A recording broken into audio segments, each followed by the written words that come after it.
Wir haben hier Ferraris für über 1 Million Euro aus unserem Bestand. Heute zeigen wir euch die Top 5 Ferrari-Modelle, die sich 2024 als Investment eignen. Bleibt dran, denn das Fahrzeug mit dem höchsten Potenzial zeigen wir euch am Ende des Videos.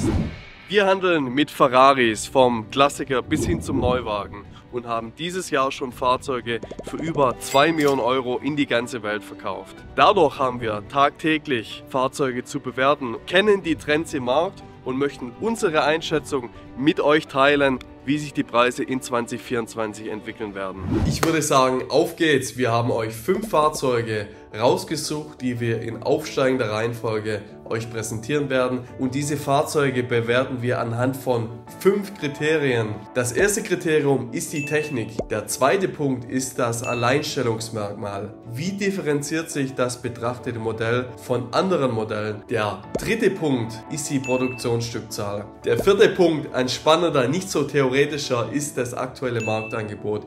Wir gehen mit euch in den Markt, schauen uns die Angebote der Händler, Verkäufer an. Das fünfte und abschließend letzte Kriterium ist die vergangene Preisentwicklung. Lassen sich nun schon Trends erkennen, die eine weitere positive Entwicklung vermuten lassen, oder sprechen die Trends vielleicht sogar für eine negative Entwicklung? In jeder Kategorie vergeben wir 5 Sterne.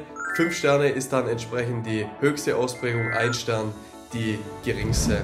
Wir haben nun gezielt Fahrzeuge bis 300.000 Euro Anschaffungspreis unter die Lupe genommen und in einem späteren Video machen wir dann gerne noch ein paar speziellere Fahrzeuge. So, wir kommen auch schon zum ersten Fahrzeug, dem Ferrari 355 Handschalter.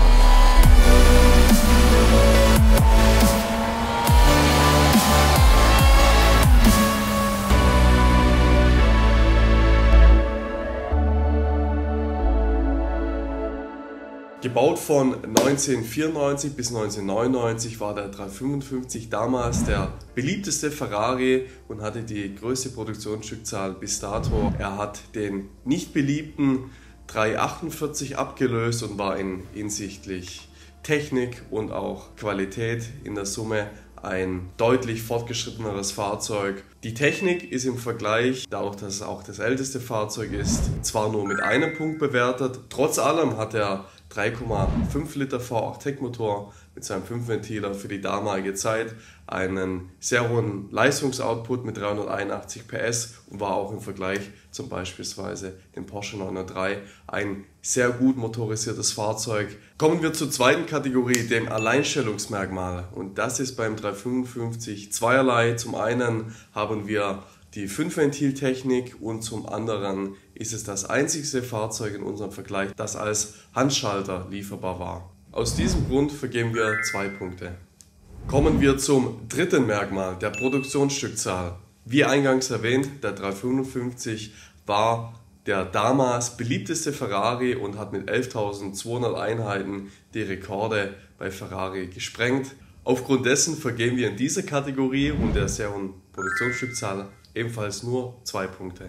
Kommen wir zum Marktangebot. Hier wird es richtig spannend. Wir selektieren hier jetzt ausschließlich die Fahrzeuge mit Schaltgetriebe und wie ihr gleich sehen werdet, ist die Spreizung bei den Preisen unglaublich groß und was der Grund hier dahinter ist, werde ich gleich erläutern.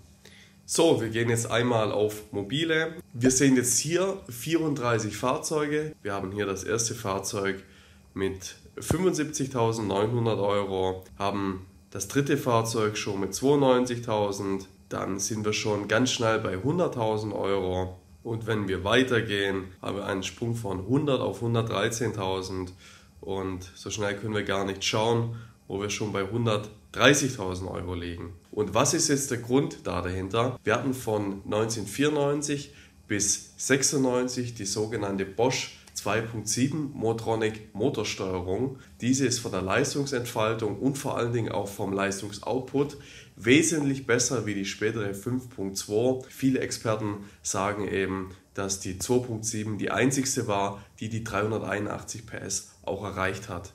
Deshalb bei Sammlern immer die 2.7 Variante die begehrteste. Zum anderen spielt natürlich auch die Laufleistung immer eine ganz entscheidende Rolle und bei Ferrari muss man hier wirklich anders bewerten wie bei Porsche. Ein Porsche mag durchaus auch mit 100.000, 120.000 Kilometer geraden luftgekühlter noch in Ordnung sein. Bei Ferrari ist das allerdings ein No-Go und jedenfalls unser Kriterium hier ist, die Fahrzeuge sollten nicht mehr als 50.000 Kilometer haben. So, und wir gehen hier auch schon mal auf das erste Fahrzeug und wir haben hier einen für 129.000 Euro und den wollen wir einmal anschauen. Wir sehen hier ganz klassisch Rosso Corsa mit eben beige innen, ohne Challenge Grill in dem Fall und mit den Standardsitzen. Wir sehen auch hier, es ist das sogenannte Airbag-Lenkrad und daher wahrscheinlich schon ein Fahrzeug aus 1996. Ja, ein 96er, der könnte durchaus noch eine 2.7 Motronic haben, aber wir sehen es dann hier am letzten Bild. Wir haben hier die Luftfilterkästen und woran erkenne ich die 2.7 Motronic? Nämlich, dass die Ansaugkanäle dann zu den Zylinderbänken getrennt verlaufen. Hier werden sie eben nach der Ansaugung zusammengeführt. So, an nächster Stelle ist dann auch schon unser Fahrzeug und hier haben wir ein Fahrzeug aus 1994, aus dem ersten Modelljahr und wir werden es gleich sehen, wenn wir hier in das Interieur kommen, dass wir hier eben das Dreispeichen-Lenkrad auch haben. Zudem haben wir eben ein Fahrzeug mit der 2.7 Motronic. Es geht dann weiter, die Spider- und GTS-Varianten sind nochmals beliebter und erzielen durchaus höhere Preise. Fünfte Kategorie, die Preisentwicklung der vergangenen Jahre. Und obwohl der 355 doch relativ günstig ist oder auch war für einen Ferrari, hat er unglaublich gut performt. Wenn wir uns jetzt einmal die Auktionsergebnisse anschauen, dann stellen wir fest, dass die Fahrzeuge 2020 für knapp unter $100.000 versteigert wurden. Bis 2021 haben wir dann eine Seitwärtsbewegung gesehen und dann mit dem Jahr 2022 sind die Auktionsergebnisse dann im Schnitt schon auf 110.000 Euro gestiegen. 2023 sehen wir dann schon einen durchschnittlichen Verkaufspreis von 130.000 bis 140.000 Dollar und da sieht man mal, wie schnell es bei Ferrari auch gehen kann, dass die Preise eben in die Höhe schießen und deshalb vergeben wir in dieser Kategorie 3 Punkte.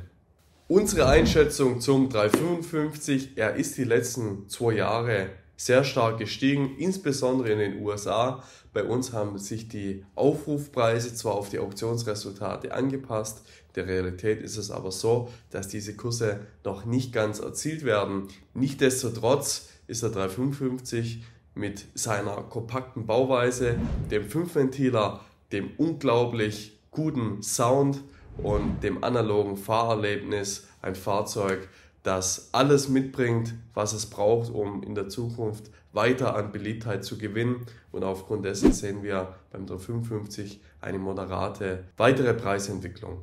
Kommen wir zum zweiten Fahrzeug, dem Ferrari F12.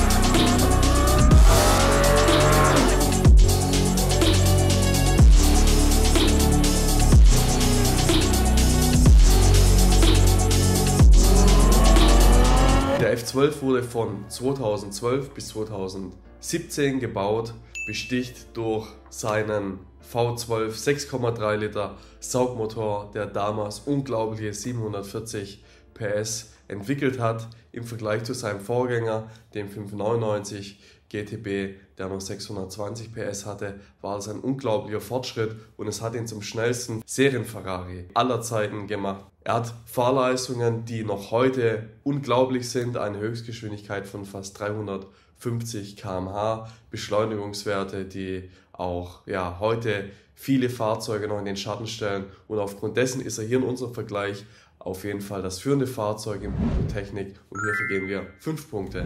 In puncto Alleinstellungsmerkmal hat der F12 keine großen Differenzierungspunkte zu seinem Nachfolger, dem 812. Der hat ebenfalls einen V12 mit einer ähnlichen Leistung, sogar noch einer besseren. Der 599 hatte auch den Frontmotor 12-Zylinder, ebenso der 612, der 456 und so weiter. Deshalb ist der F12 zwar ein sehr performantes Fahrzeug, aber durch die Ablösung des 812, der in vielerlei Hinsicht ähnlich ist, haben wir hier keine deutliche Differenzierung vergeben aufgrund dessen auch nur einen Punkt in dieser Kategorie. Kommen wir zur dritten Kategorie der Produktionsstückzahl und naturgemäß sind die Frontmotor 12-Zylinder-Modelle in einer geringen Stückzahl gefertigt wie die V8 Heckmittelmotor, Modelle, die auch gleichzeitig die Einsteigermodelle meistens symbolisieren. Aufgrund dessen hat der F12 auch eine deutlich geringe Stückzahl wie beispielsweise der Ferrari 458, 488 oder auch der 355, denn er war mit 4500 bis 5000 Einheiten, ganz genau können wir das nicht recherchieren, ein Fahrzeug, das keine allzu große Produktionsstückzahl hatte und daher vergeben wir in dieser Kategorie 3 Punkte. Die recht geringe Produktionsstückzahl reflektiert sich auch im aktuellen Marktangebot und wir sehen hier 50 Fahrzeuge, wobei ich jetzt hier die Laufleistung einmal bei 50.000 Kilometern begrenzt. Hier haben wir ein Fahrzeug aus 2015 und im Übrigen sind auch die Modelle aus 2015, 2016, 2017 mit Abstand die beliebtesten und die späteren Modelle sind eindeutig die besten Verkaufspreise erzielen und die auch am einfachsten verkaufbar sind. Hier haben wir jetzt ein Fahrzeug in Schwarz mit den Scuderia-Emblem, den Bremssätteln in Gelb. Wir haben zwar kein Sichtcarbon am Diffusor, jedoch ist dann im Interieur wieder das LED-Lenkrad.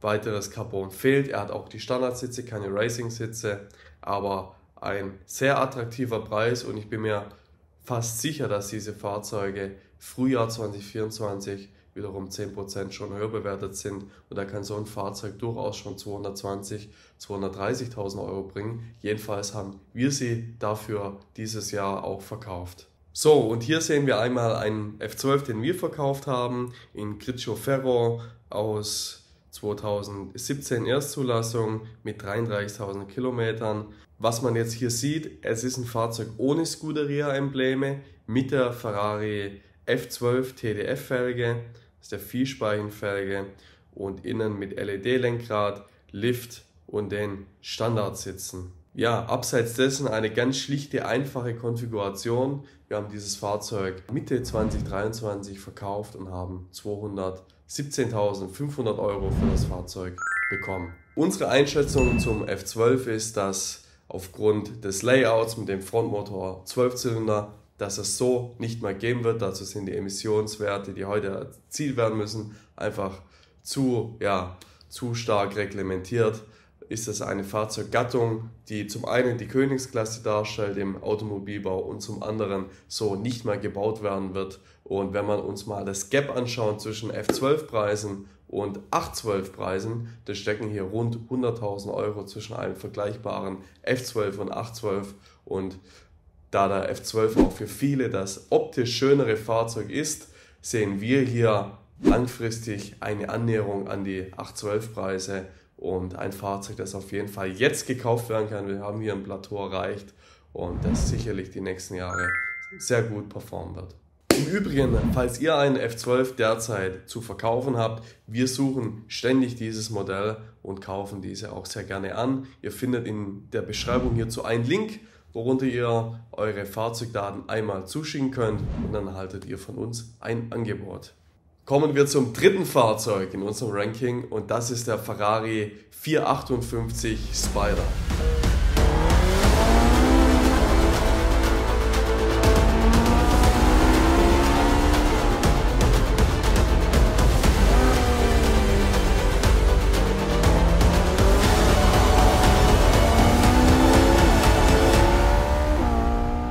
Der 458 Spider wurde gebaut von 2011 bis 2016, war in puncto Qualität, Verarbeitung und auch Technik ein enormer Fortschritt zum F430. Wenn man im 430 sitzt und anschließend im 458 hat man das Gefühl, da stecken 2, 3, 4 Fahrzeuggenerationen dazwischen, obwohl es nur eine ist. Und dabei wären wir auch schon bei der ersten Kategorie der Technik. Also wir haben im 458 einen 4,5 Liter V8 Saugmotor, der 570 PS entwickelt, unglaubliche Fahrleistungen im Vergleich zu seinem Vorgänger und auch durch sein DKG-Getriebe ein wirklich verbessertes Fahrerlebnis. In unserem Vergleich steht er nichtsdestotrotz ein Stück hinter dem F12, der mit seinem 6,3 Liter V12 dann doch die Königsklasse darstellt. Aber wir vergeben hier an den 458 die zweitmeisten Punkte und 4 Punkte in dieser Kategorie.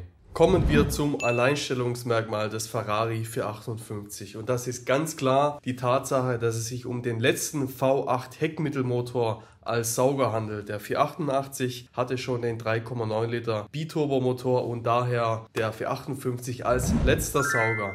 Kommen wir zur Produktionsstückzahl. Als V8 Heckmittelmotormodell entsprechend höher wie beispielsweise beim F12. Wir haben in etwa 15.000 Italia-Modelle, was eben die Coupés darstellen, und rund 10.000 Spider, also in Summe 25.000 Fahrzeuge. Wir wollen uns hier aber mal auf den Spider konzentrieren mit 10.000 Fahrzeugen und vergeben aufgrund dessen lediglich 2 Punkte.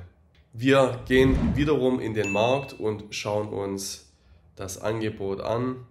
Und wir sehen da, wir haben nun 45 Angebote europaweit, was nicht sehr viel ist.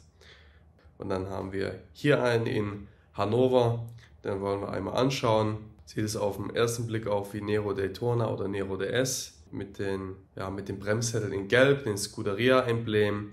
Wir haben dann auf den Kopfstützen die sogenannten Cavalinos, also die gestickten Pferdchen, ebenfalls in Gelb, was oftmals dann passend zum Bremssattel und das Scuderia-Emblem sehr beliebt ist. In das LED-Lenkrad mit den Lufteinlassdüsen ebenfalls in Carbon. Wir haben hier außen noch eine Carbon-Abdeckung. Also wirklich sehr, sehr schöne Konfiguration. Und man sieht es dann hier unten schon. Das Fahrzeug hat sogar Lift, was beim 458 wirklich selten bestellt wurde. Es ist auf jeden Fall ein sehr attraktiver Preis und ich bin mir sicher, das Fahrzeug wird nicht sehr lange hier sich am Markt bewegen. So, und dann möchte ich einmal hier noch abschließend ein Fahrzeug in einer coolen Konfi zeigen. Und das ist jetzt hier ein Fahrzeug Rosso Corsa, Scuderia-Embleme. Zunächst mal haben wir eben den Grill in Carbon und innen die Kontrastnähte in Gelb mit dem LED-Lenkrad und den Racing-Sitzen. Wenn der jetzt noch Carbon im Innenraum hätte, dann wäre es nahezu perfekter Resale-Spec. Aber wir sehen auch hier schon 279.000 Euro. Das ist wiederum auch ein Punkt beim 458, wenn wir ein Fahrzeug haben mit einer geringen Ausstattung versus einem mit Racing-Sitzen, Carbon-Exterior, Carbon-Interior, LED-Lenkrad, Lift und, dann steckt da richtig viel Geld dazwischen. Nichtsdestotrotz ist das Fahrzeugangebot absolut überschaubar. Was kann man daraus ableiten? Ja, viele, die einen 458 haben, die sind von dem Fahrzeug so überzeugt, dass sie sagen, das ist das allerletzte Fahrzeug, das ich je verkaufen würde. Und ich glaube einfach, die halten ihr Fahrzeug, weil sie wissen, auf was sie sitzen. Und aufgrund dessen ist es sehr schwierig, einen guten 458 zu finden. Und da wären wir auch schon beim Thema der historischen Preisentwicklung. Der 458 hatte mehrere Preisanpassungen, aber der Grundpreis lag in etwa bei 190.000 Euro mit etwas Ausstattung 210.000 bis 220.000 Euro. Und da sehen wir auch jetzt schon, die Fahrzeuge werden trotz ihres Alters wieder zum Neupreis oder über dem Neupreis gehandelt. So, abschließende Bewertung zum 458. Ferrari hat da wirklich alles richtig gemacht, von der Emotionalität, vom ikonischen Design über die Fahrleistungen bis hin zur Qualität bringt der 458 wirklich alles mit, was ein Sportwagen so mitbringen muss. Und das haben nicht nur wir bemerkt, sondern auch die Fahrzeugeigentümer, was sich in diesem sehr beschränkten Angebot auch widerspiegelt. Er ist für mich persönlich einer der vollendetsten Sportwagen, die es gibt. Vielleicht der vollendetste Sportwagen, der sämtliche Kriterien eben vereint. Einfach ein spektakuläres Fahrzeug, das auch eine unglaublich hohe Emotionalität hat. Wir suchen im Übrigen immer gute 458 und falls ihr einen verkaufen möchtet, dann schreibt uns doch gerne. Ihr findet den Link dazu in der Beschreibung. Einfach die Fahrzeugdaten kurz einfüllen und wir melden uns bei euch. Kommen wir zu Nummer 2 in unserem Ranking, dem Ferrari 430 Scuderia.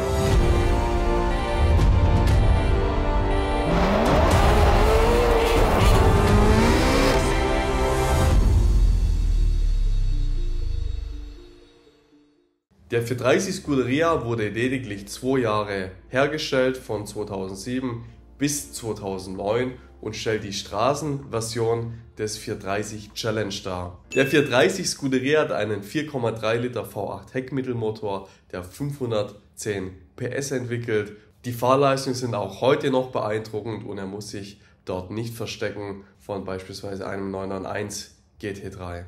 Der Scuderia steht auch für Leichtbaucharakter, hat eben umfassende Carbon-Elemente verbaut. Zum einen hat er eben die Türtafeln, die vollkommen aus Carbon sind. Wir haben die Motorraumverkleidung, die aus Carbon ist. Wir haben im Innenraum wurden die Teppiche entfernt und man sieht es dann vorne rechts und links an den Säulen. Es ist wirklich die Karosserie unverkleidet und man sitzt auf einer Aluplatte mit seinem Sitz.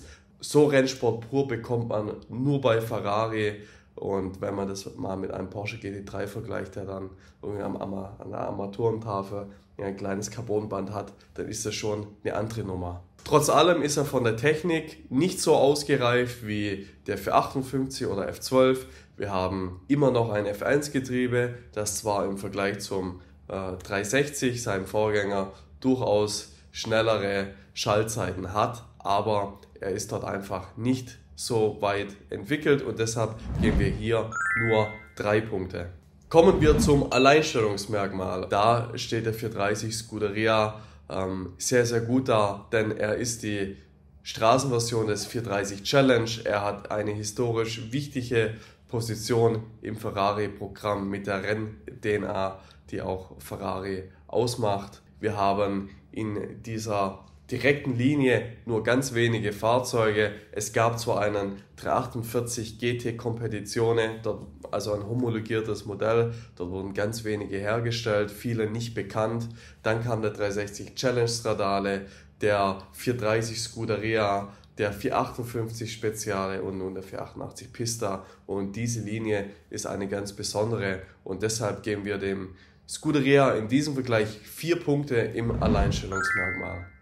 Kommen wir zur dritten Kategorie, der Produktionsstückzahl. Auch hier ist das Scuderia sehr, sehr spannend, denn es wurden in etwa 2000 bis 2500 Fahrzeuge hergestellt in einer kurzen Zeit von 2 Jahren. Und wir haben einmal recherchiert beim Kraftfahrt-Bundesamt, wie viele Fahrzeuge befinden sich denn noch in Deutschland bzw. sind in Deutschland angemeldet. Und wir haben hier Stand 2023 lediglich 170 Fahrzeuge, die sich noch hier befinden. Wahrscheinlich wurden in Deutschland nicht mehr damals neu ausgeliefert und deshalb auch in dieser Kategorie spricht alles dafür, dass wir eine sehr positive Entwicklung sehen werden. Zumal das Scuderia auch teilweise auf der Rennstrecke eingesetzt wurde und viele Fahrzeuge verunfallt sind oder heute in einer schlechten Qualität verfügbar sind. Und dadurch haben wir wiederum ein sehr heterogenes Marktumfeld, wo gute Fahrzeuge auch sehr hohe Erlöse erzielen können. Kommen wir zum Marktangebot. Wir gehen hier nochmals auf mobile und auch auf unsere Website. Wir haben aktuell ein Fahrzeug verfügbar und schauen uns mal die aktuellen Kurse an. Wir sehen hier 21 Fahrzeuge. Wir beginnen hier einmal in den Niederlanden mit einem schwarzen Fahrzeug. Wir haben hier einen mit dem 3D-Fabric in den Sitzen, ähnlich wie beim Ferrari F40 mit Teilumfängen in Alcantara, Carbonpaket innen, mit den Streifen, die im Übrigen auch bei Ferrari lackiert sind. Es gibt auch Fahrzeuge, die ohne Streifen ausgeliefert wurden, sind aber sehr wenige und deshalb immer einmal prüfen, bevor er ihn kauft. Hatte er original Streifen oder wurden diese nachträglich entweder lackiert oder teilweise wurden sie auch foliert. Dann kommen wir einmal hier noch zu unserem Fahrzeug, eine klassische Kombination in Rosso Scuderia mit Grigio Corsa Streifen. Wir haben in dem Fahrzeug auch das LED-Lenkrad, die Leder-Stoff-Kombination mit den 4-Punkt-Gurten, haben allerdings am Heckdiffusor und Frontdiffusor kein Carbon. Mit 34.000 Kilometern bieten wir dieses Fahrzeug für 250.000 Euro an. Kommen wir zum 5. Punkt der vergangenen Preisentwicklung. Neupreis des Fahrzeugs lag etwas über 200.000 Euro und somit wird er inzwischen über dem Neupreis auch gehandelt. Die Auktionsergebnisse haben sich bisher noch nicht wirklich erhöht. Wir haben Stand 2020 eben rund 220.000 Euro im Schnitt gehabt. 2021 mit einem leichten Rückgang, da waren wir eher in Richtung 210.000 Euro. Und 2022 sind die Fahrzeuge wieder leicht angestiegen und Stand 2023 liegen sie jetzt im Schnitt bei rund 230.000 Euro.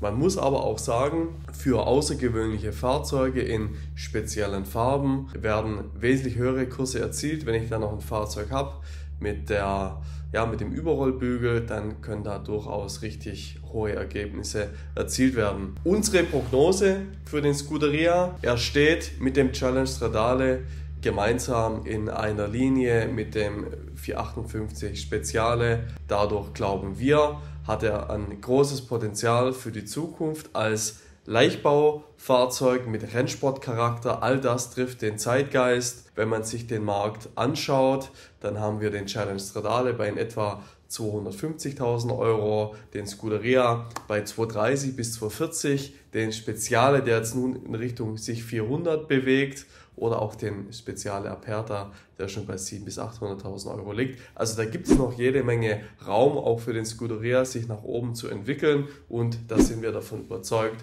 dass das wirklich ein Investment-Piece auch ist, sofern man den eben in richtiger Qualität kauft, was bei den Fahrzeugen sehr, sehr schwierig ist. Und kommen wir zum Sieger, das absolute Highlight und ein wirklicher Geheimtipp, den viele nicht auf den Schirm haben. Es ist der Ferrari 360 Challenge Stradale.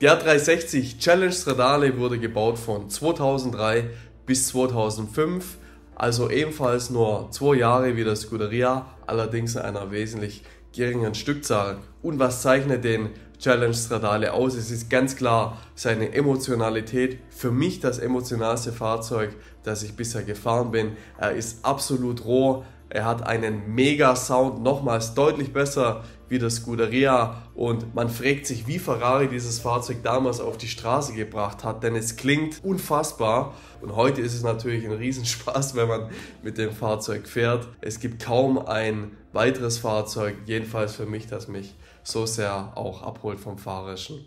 Nichtsdestotrotz ist der Challenge Stradale mit seinem damals noch recht jungen F1-Getriebe nicht auf dem Niveau wie der Scuderia. Auch der Leistungsoutput mit 425 PS versus 400 im normalen 360 Modena ist nicht wirklich sensationell. Es ist kein schnelles Fahrzeug, es geht bei ihm aber sicherlich auch nicht um Schnellfahren, sondern um das emotionale Fahren, und das kann er bieten. Nichtsdestotrotz können wir in diesem Vergleich lediglich 2 Punkte für die Technik vergeben. Kommen wir zum USP des Challenge Stradale. Zum einen hat er historisch gesehen eine besondere Position im Ferrari-Programm, denn er ist der erste Straßenableger des Challenge Cup. Des Weiteren ist er einer der ersten Fahrzeuge, die umfassend das Thema Leichtbau im Serienfahrzeugbau umgesetzt haben. Er hat Radmuttern aus Titan, er hat eine Carbon-Türverkleidung, Carbon-Teile im Innenraum, eine Carbon-Motorraumverkleidung. Er hat des Weiteren eine Keramikbremsanlage, die es im normalen 360 so nicht gab. Und ich meine, auch hier war er einer der ersten Serienfahrzeuge, die auf eine Keramikbremsanlage gesetzt haben. Der entscheidende Punkt beim Challenge Stradale ist allerdings seine Emotionalität. Es gibt kaum ein Fahrzeug, das so nahe am Rennsport dran ist, das so roh ist, dass einem diese Klangkulisse liefern kann. Wir sehen jedes Jahr neue Fahrzeuge, wie den SF90, mit 1000 PS, wo man sich fragt, wie viel Leistung geht eigentlich noch? Irgendwo finden wir, verfehlen diese Fahrzeuge aber auch ihr Ziel. Es geht nicht um die reine Leistung, sondern es geht um den Fahrspaß. Und hier kommt der Challenge Stradale mit seinen 425 PS, wo man jedes PS auch spürt und richtig Spaß hat am Fahren. Das ist ganz klar der Punkt, wo wir einfach glauben, dass der Challenge eine sehr positive Entwicklung haben wird, denn in puncto Fahrspaß gibt es aus meiner Sicht kaum ein besseres Fahrzeug wie ihn. Und daher vergeben wir in dieser Kategorie 5 Punkte, also volle Punktzahl für den Challenge Stradale. Dritter Punkt, die Produktionsstückzahl. Wie viel Stück wurden denn produziert? Wir haben mal recherchiert und bei Ferrari ist es immer nicht ganz so einfach, die tatsächliche Stückzahl rauszufinden. Es wird aber offiziell mit 1200 Einheiten gerechnet. Ich denke auch, das ist eine realistische Zahl und damit hat er eine halb so hohe Produktionsstückzahl wie der Scuderia und deshalb auch in diesem Vergleich 5 Punkte für den Challenge Stradale. Und jetzt kommen wir zum eigentlich Spannenden, dem aktuellen Marktangebot. Wir haben schon beim Scuderia gesehen, dass es wenig Fahrzeuge gibt und man hinsichtlich der Qualität sehr aufpassen und differenzieren muss. Beim Challenge Stradale ist es nochmal extremer. Der Challenge Stradale ist im Schnitt 5 bis 6 Jahre nochmals älter wie der Scuderia und daher ist der qualitative Unterschied zwischen den Fahrzeugen nochmals größer. Gleichzeitig ist das auch ein ganz spannender Punkt für viele Käufer, denn für gute Fahrzeuge werden weit überdurchschnittliche Preise auch erzielt, die durchaus auch über den Aufrufpreisen an den Börsen liegen können. An der Stelle möchte ich auch noch einmal erwähnen, dass die Konfiguration ganz entscheidend ist beim Scuderia. Viele sagen, sie wollen das Interieur mit dem 3D-Stoff, der angelehnt an den Ferrari F40 auch ist. Und zum anderen gibt es die sogenannten Lexan-Scheiben, Seitenscheiben.